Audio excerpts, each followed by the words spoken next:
Hey everyone, Board Game Brody here with Meeple Mountain. Let's talk about my top 6 games of 2021.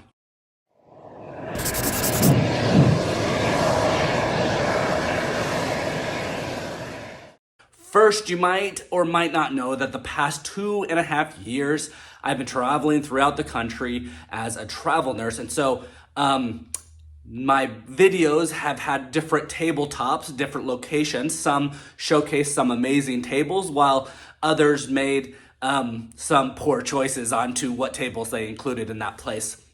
But now we have settled down and we are no longer going from state to state across the country. We have a new home, and that I will soon have a board game room here.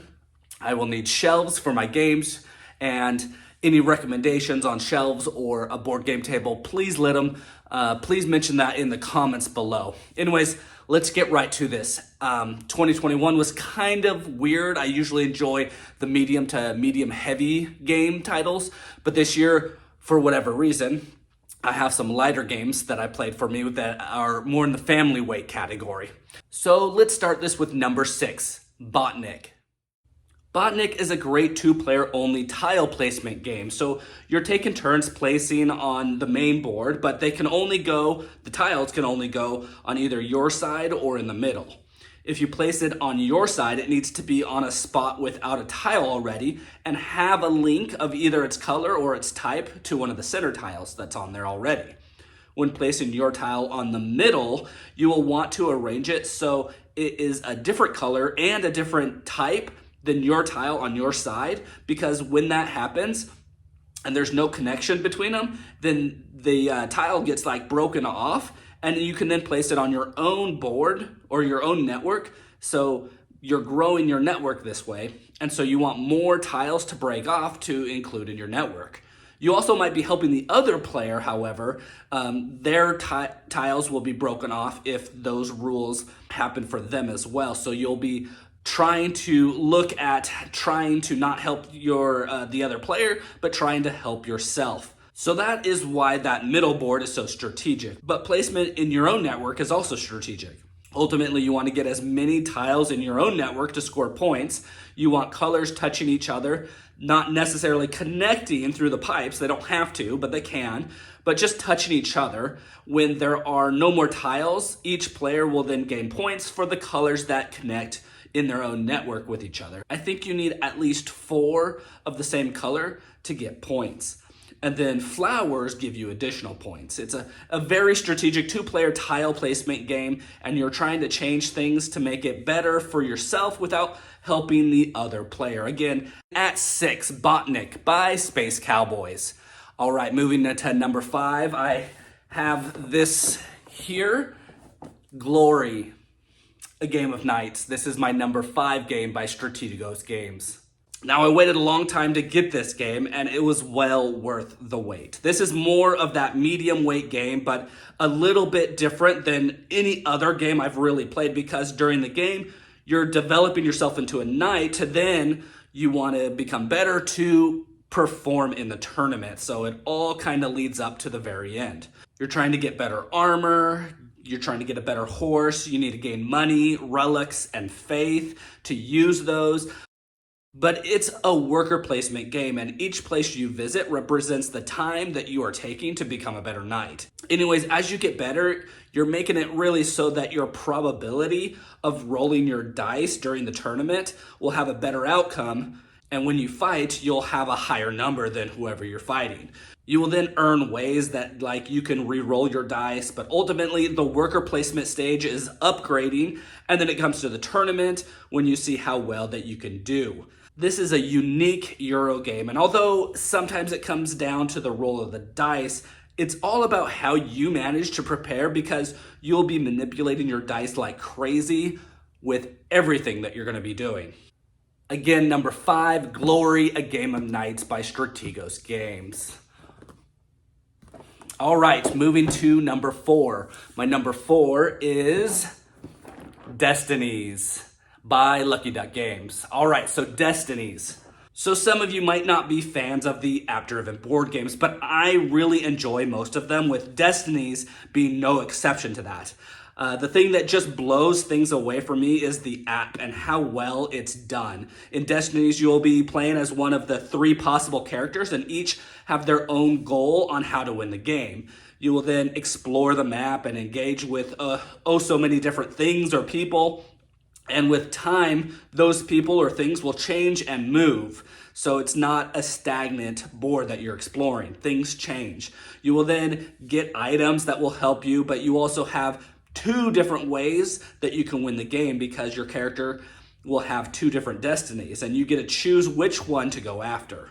We liked playing this like a campaign game, but you're going to be playing as different characters from chapter to chapter.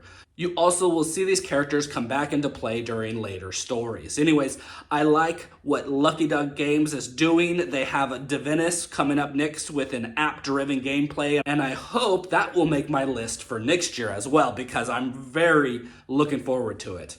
But if you like storytelling games, then Destinies is the game that you need to check out. Again, number 4, Destinies by Lucky Duck Games. All right, number 3. Number 3 is Cascadia by AEG. So Cascadia is just the perfect family weight game to play with your family. This is one of those games that I know most of my brothers and my sister and their families will just love playing, kind of like Parks, which they all love. Anyways, Cascadia is a puzzle tile placement game where you'll need to place tiles on your own little forest, and then you'll need to place an animal on top of one of your tiles. It could be the same one that you just placed or a different one.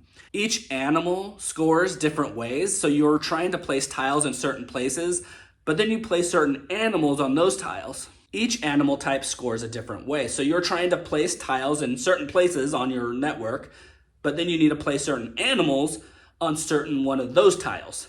But when you choose a tile in the draft, you're choosing it with an already connected animal with it. Maybe you don't even want that animal, but maybe you really want that tile. So you might want a certain animal, but not the tile.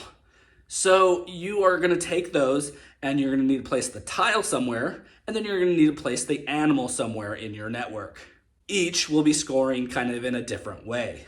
Anyways, this is a fun family weight game. I love the theme, and I know this is going to be played over the holidays with my brothers and sister and their families for a long time.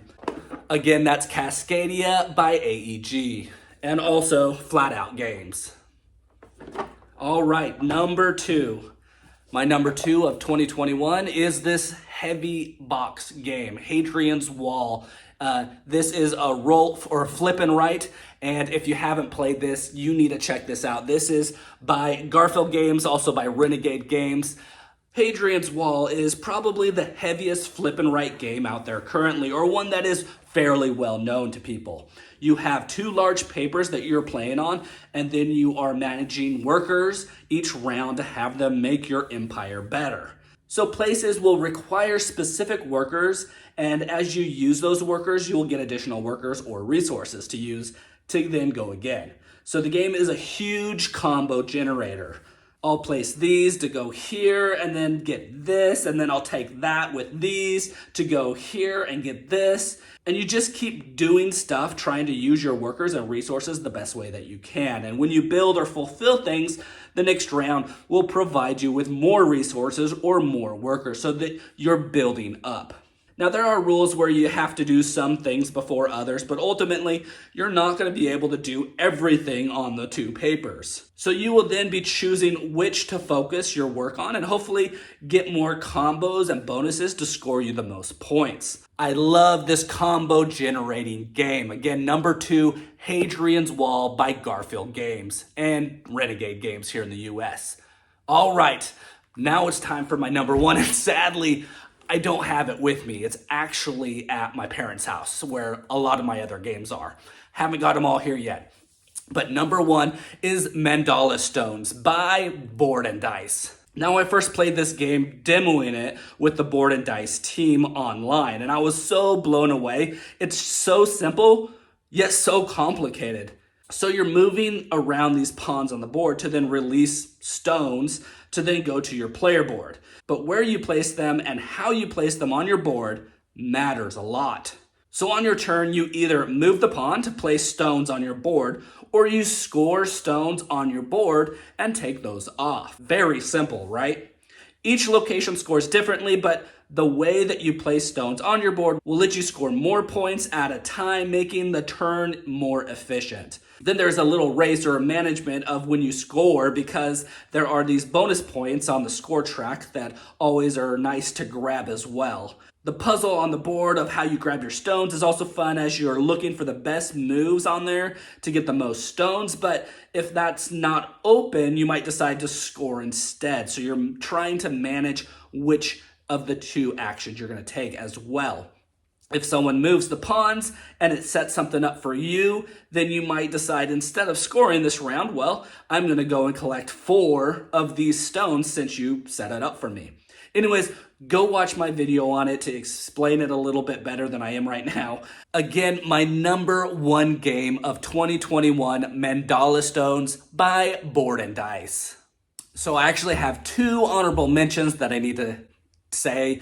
Genotype, a Mendelian genetics game. I just love how they made something that most people think is not interesting and is, knowledge and stuff into a game, into something very exciting. So that game is awesome. Also, Cubitos by AEG. This is a great racing game with bag building component, and you get better and better dice to use that each has its own benefit. Super great game. I wish you all a happy new year, being in a more permanent place.